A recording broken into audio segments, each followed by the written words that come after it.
Assalamu alaikum dear students. I hope you are all doing well. In today's lesson, we will discuss what is regrouping in subtraction. Regrouping in subtraction is a process of exchanging 1 tens into 10 ones. We use regrouping in subtraction when the minuend is smaller than the subtrahend. In subtraction, you only regroup when the number on the bottom is greater than the number on the top. To regroup, you borrow from the column directly to the left and add it to the column you are working with. That will give you enough to subtract. In step 3, we have to subtract the hundreds. There are 4 numbers in hundreds, and when we'll subtract 3 hundreds from 4 hundreds, our answer would be 100. In step 4, we have to subtract the thousands. There are 6 numbers in thousands, and when 2 thousands will be subtracted from it, we're left with 4 thousands. When we'll sum up these columns, we'll get that there are 4 thousands, 100s, 4 tens, and 6 ones. Finally, we can say that when 2,385 is subtracted from 6,531, our answer is 4,146.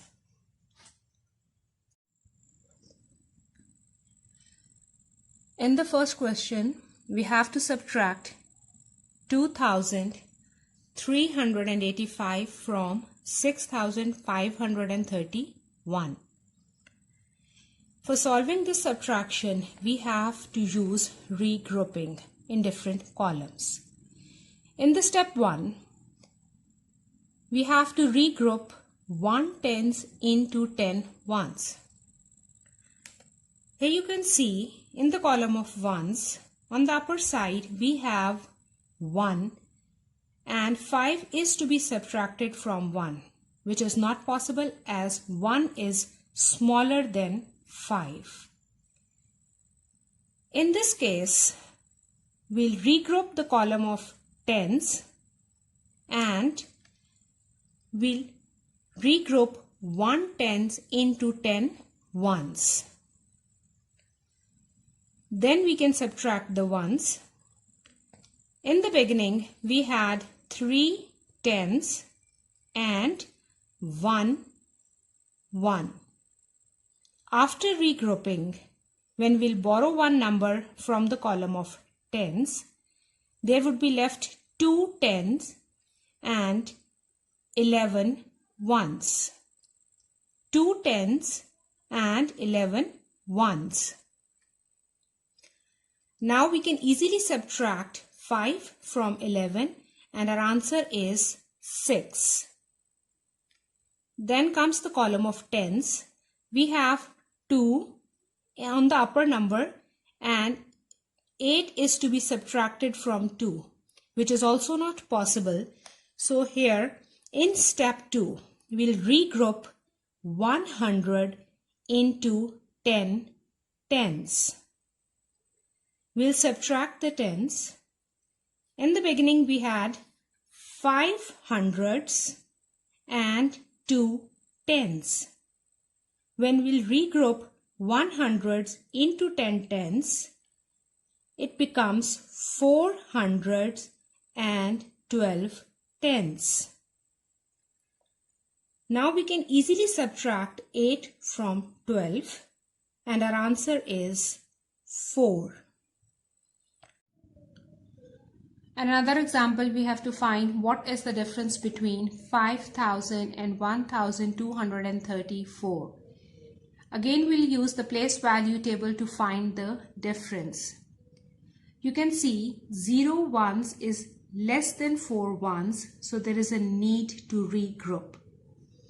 As there are no numbers in ones, tens and hundreds, so we'll regroup 1,000 into 10 hundreds. Here you can see in the beginning there was 5 in the column of thousands. When this 5 gave one number to hundreds, it becomes 4, and the 0 in column of hundreds become 10 hundreds. 5,000 is equals to 4 thousands and 10 hundreds. Then we'll regroup 100 into 10 tens. This 10 in the column of hundreds give one number to the 0 in tens. This 10 will become 9 and the 0 in the tens become 10. 5,000 is equals to 4,910 tens. Now we regroup 110 into 10 ones. The 10 in the column of tens give one number to the 0 in ones. This 0 becomes 10 and the 10 in the column of tens become 9. Now we have 5,000 is equals to 4 thousands, 9 hundreds, 9 tens and 10 ones. Here comes the point where we can start the subtraction. First of all, we'll subtract the ones. 10 ones minus 4 ones is equals to 6 ones.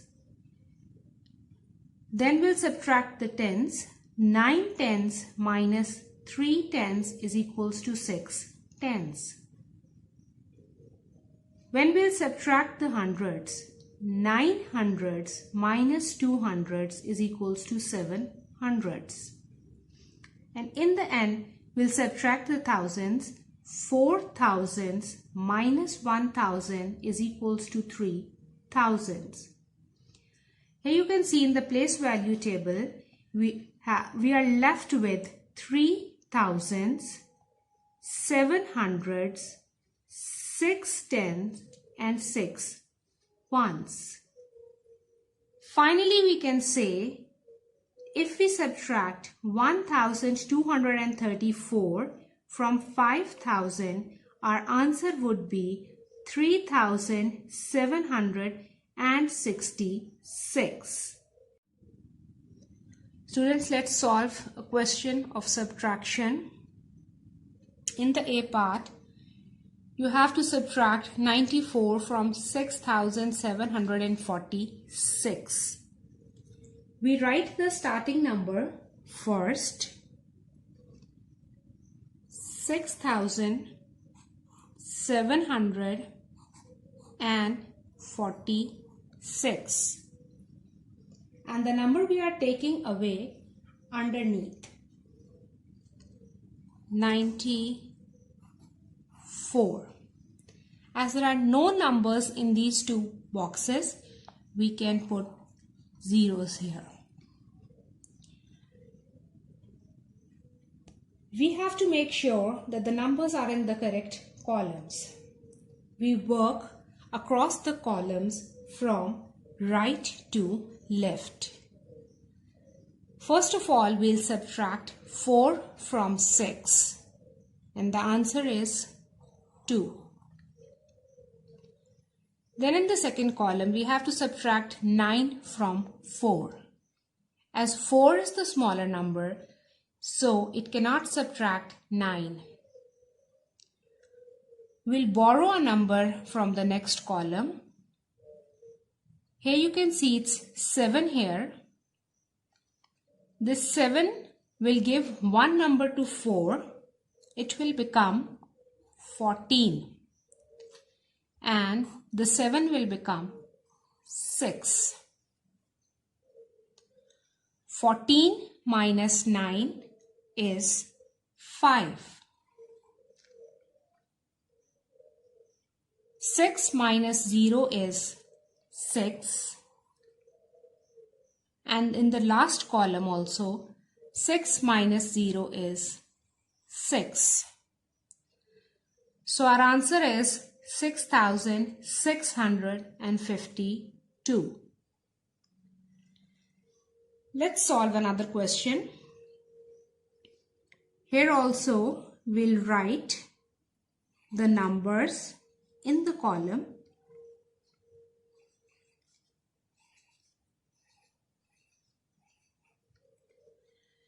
$3,689 is to be subtracted from 4,007. In the first column, 9 is to be subtracted from 7, but 7 is smaller number, so we need to borrow number from the other column. But there is 0 in the column of tens, even in the column of hundreds, it's 0. So we'll move to the column of thousands. This 4 will give one number to hundreds, it will become 10, and this 4 will become 3. As we have to start our subtraction from the column of ones, so we'll move backwards, and this 10 in the column of hundreds will give one number to the 0 in the column of tens. This 0 will become 10, and this 10 in the column of hundreds will remain as 9. Now the 10 in the column of tens will give one number to the 7 in ones. This 7 will become 17, and the 10 in the column of tens will become 9. Now we'll start the subtraction. 17 minus 9 is 8. 9 minus 8 is 1. 9 minus 6 is 3. And in the column of thousands, 3 minus 3 is 0. In this way, we have solved this question, and I hope it's clear to you how to put the numbers in the given columns, and after regrouping, complete these questions. Students, let's solve few more sums of subtraction with grouping.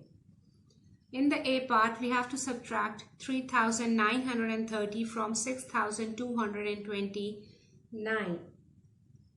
You already know that we work across the column from right to left. So we start from the column of ones. Here we have to subtract 0 from 9, and our answer would obviously be 9. In the second column, we have to subtract 3 from 2, which is not possible as 2 is the smaller number. So we need to borrow a number from the next column of hundreds.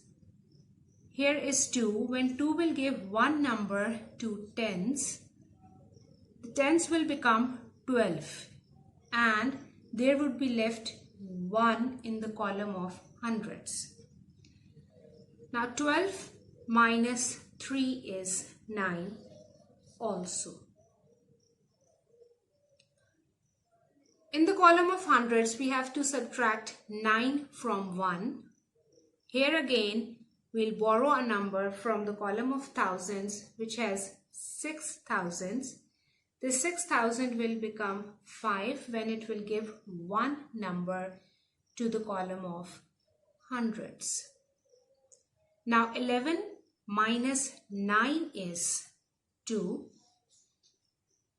And in the last step, 5 minus 3 is also 2. In this way, we have finished this sum. In the B part, we have to subtract 9,999 from 8,000.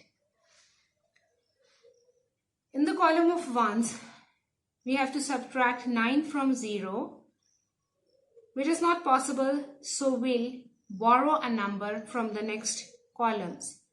Here you can see that tens and hundreds are also 0, so we'll move to the column of hundreds, which has 8 number in it. This 8 will give a number to the column of hundreds. Hundreds will become 10 and 7 is left in the column of thousands. This 10 in the column of hundreds will now give a number to 0 in the tens. That 0 will become 10 and 9 is left in the column of hundreds. Again, this 10 will give a number to 0 in ones and that 0 will become 10 and 9 is left in the column of tens. Now we can solve the column of ones. 10 minus 9 is 1. 9 minus 9 is 0. Again 9 minus 9 is 0. And there is no number to be subtracted from 7. We can write 0 here. And 7 minus 0 is 7. In today's lesson, we have completed page number 35 till 40 of textbook 3. And with the help of these pages, you can easily complete page number 27 and 28 of workbook 3A.